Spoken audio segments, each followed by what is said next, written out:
এই জুব্বাখানা পরে একটা চাদর মোড়া দিয়ে একজন কালো নিগ্র লোক আসছে। চেহারায় মলিন, আর চুল দাড়িগুলি এলোমেলো, জুব্বা তার জায়গায় জায়গায় তালি দেওয়া সেরা। হাতের যে চাদর, এই চাদরখানা সেরা। চাদরখানা মাথার উপরে দিয়ে, একবারে মাথার উপরে দিয়ে মাথাখানা ঢেকে ধরে চাদরের মধ্যে হাতখানা দিয়ে এইভাবে আল্লাহর দরবারে হাত তুলে কাঁদে আর বলে, আল্লাহ এতদিন আমি আসি নাই, আজকে আসছি, যদি বৃষ্টি না দাও তোমার গোলাম এই কাবা থেকে যাবে না। একবার জোরে বলা যাবে কি মারহাবা।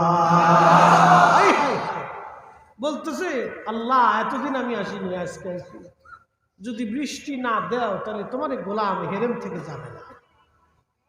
এক্ষুনি বৃষ্টি দাও, তাড়াতাড়ি দাও আল্লাহ। আব্দুল্লাহ ইবনে মুবারক চিন্তায় পড়ে গেলেন, এই লোকটাকে বৃষ্টির জন্য এইভাবে কান্দে, আর তার চেহারা মলিন, ধুলা বালি গায়ে লাগানো, জুব্বার ভিতরে তার তালি দেওয়া। লোকটাকে রে, কে এই লোক? ওই অবস্থায় চাদর মোড়া দিয়ে কান্দে, আল্লাহ যদি বৃষ্টি না দাও তোমার গোলাম হাতিম থেকে আজকে ফিরে যাবে না, আল্লাহ তাড়াতাড়ি বৃষ্টি দাও, এতদিন আমি আসি নাই, আজকে তোমার কাছে আসছি। মক্কার মানুষের কষ্ট হয়, আল্লাহ তাড়াতাড়ি বৃষ্টি দাও। আব্দুল্লাহ ইবনে মুবারক দেখে বলতেছেন, দুনিয়ার মানুষ, আমি আসমানের দিকে তাকায় দেখলাম সারা মক্কায় কালো মেঘে ছেয়ে গেছে, ফজর দ্বারে বৃষ্টি শুরু হয়ে গেল। চিৎকার মেরে জোরে বলবেন আল্লাহু আকবার। মুবারক বলেন, আমি একদিন কাবা শরীফে উপস্থিত, কয়েক মাস পর্যন্ত মক্কায় কোনো বৃষ্টি নেই। বৃষ্টির অভাবে গাছ তরুলতা পাতা শুকিয়ে গেল, ঘাস শুকিয়ে গেল, উট দুর্বল হয়ে গেল, খেজুর গাছগুলি মরে যেতে লাগলো। এমন দুর্ভিক্ষের অবস্থা হলো যে বৃষ্টির অভাবে সারা মক্কায় কান্নাকাটি শুরু হয়ে গেল। মক্কার অধিবাসী যারা আছে সব উলামায়ে কেরাম সহ হেরেম শরীফের চারপাশে এসে আল্লাহর ঘর ধরে কাঁদতে লাগলেন।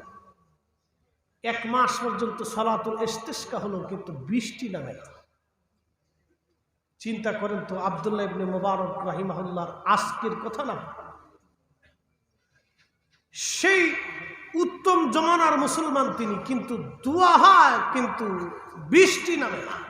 কারণটা হযরত আব্দুল্লাহ ইবনে মুবারক বলেন, আমি একদিন হাজার হাজার মক্কাবাসী হেরেম শরীফে এসে বাইতুল্লাহ শরীফের চারপাশে খোদার ঘর ধরে কাঁদতেছে, আল্লাহ বৃষ্টি দাও, কিন্তু বৃষ্টি নাই। আমি হাতিমে কাবা থেকে দূরে সরে আমি চুপচাপ বসে আছি, দেখি আজকে মুসলমানরা কি করে। আমি লক্ষ্য করলাম একজন গোলাম নিগ্র, চেহারা কালো, তার জুব্বাটা পশম দিয়ে বানানো, মোটা জুব্বা, কিন্তু জায়গায় জায়গায় সেরা তালি দেওয়া, সেলাই করা জুব্বা। আব্দুল্লাহ ইবনে মুবারক বলেন, এই জুব্বাখানা পরে একটা চাদর মোড়া দিয়ে একজন কালো নিগ্র লোক আসছে। চেহারায় মলিন, আর চুল দাড়িগুলি এলোমেলো, জুব্বা তার জায়গায় জায়গায় তালি দেওয়া সেরা। হাতের যে চাদর, এই চাদরখানা সেরা। চাদরখানা মাথার উপরে দিয়ে,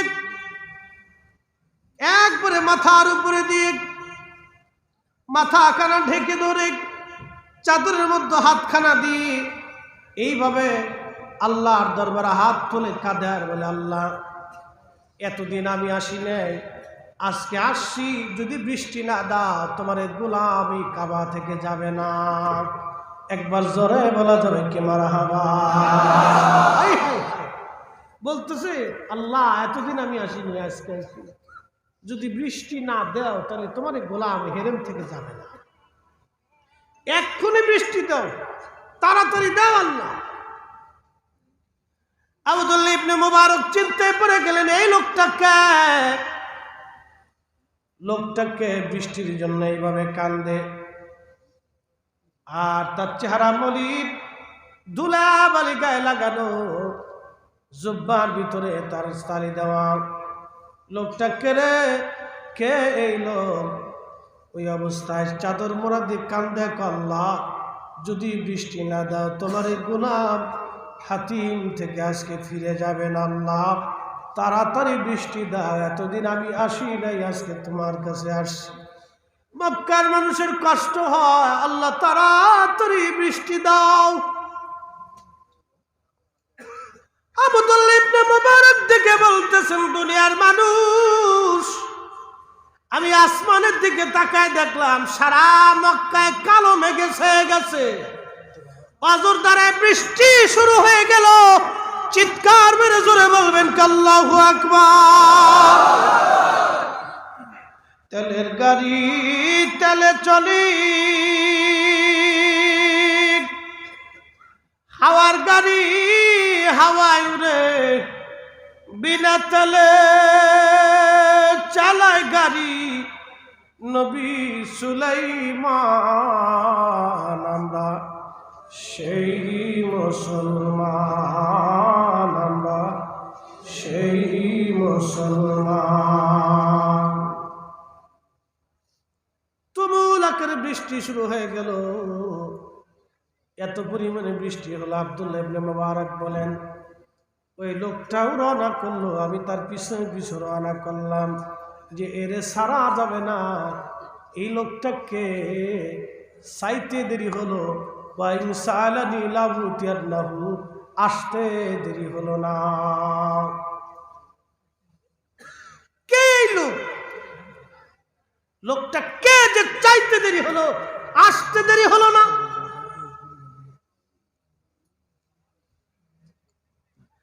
আব্দুল্লাহ ইবনে মুবারক বলতেছেন, আমি তার পিছু পিছু রওনা করলাম। বহু দূরে যাওয়ার পরে দেখি সে একটা বাড়ির মধ্যে চলে গেল। বাড়ির উঠানে একজন মুরব্বী বসা। জিজ্ঞেস করলাম, মুরব্বী চলে যে গেল কে? বলে আমার গোলাম। বলে আপনার গোলাম? বলে হ্যাঁ। এই গোলামটাকে বিক্রি করবেন? বলে না, এই গোলাম বিক্রি করা যাবে না। এই গোলাম আমার বাড়ি যতদিন আসছে ততদিন শুধু বরকত আর বরকত। আমি এর দিয়ে কোনো কাজ করাই নাই, 24 ঘন্টা আল্লাহর ইবাদতে কাটায়। বলে সে আমার গোলাম, কিন্তু আমি তার দিয়ে কাজ করাই নাই, সে 24 ঘন্টা আল্লাহর ইবাদতে কাজ করে, তার কাজই আল্লাহর সাথে। আমি এটা এই গোলাম বিক্রি করব?